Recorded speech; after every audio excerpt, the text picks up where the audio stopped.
Chết rồi.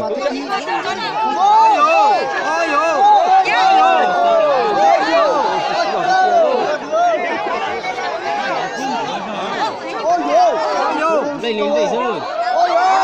Cây cao.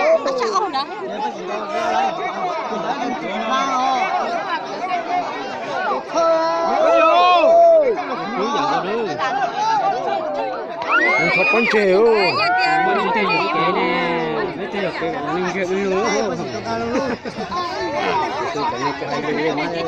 Chúng chơi chơi cái gì mà chúng ta rồi. Chơi cái tầm. Ôi, Tôi chọn đó. ngắt tiền. Cái cua ơi. Sát tiền chứ sợ quá. Sát tiền đâu. Sát tiền đâu. Sát tiền.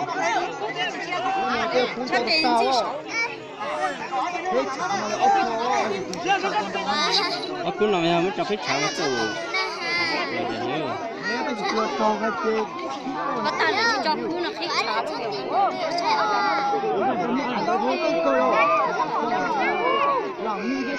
Aku ni nama tu tak tahu. Itu masih kacau.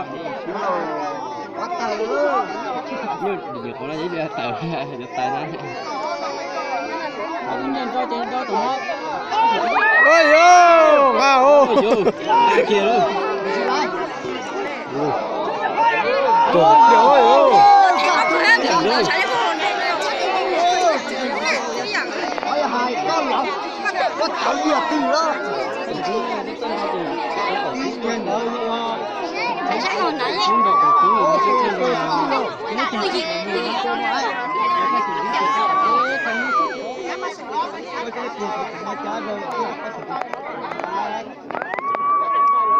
Tôi đó chỉ mấy kiểu cao á, nhiều con cũng nhiều lùa.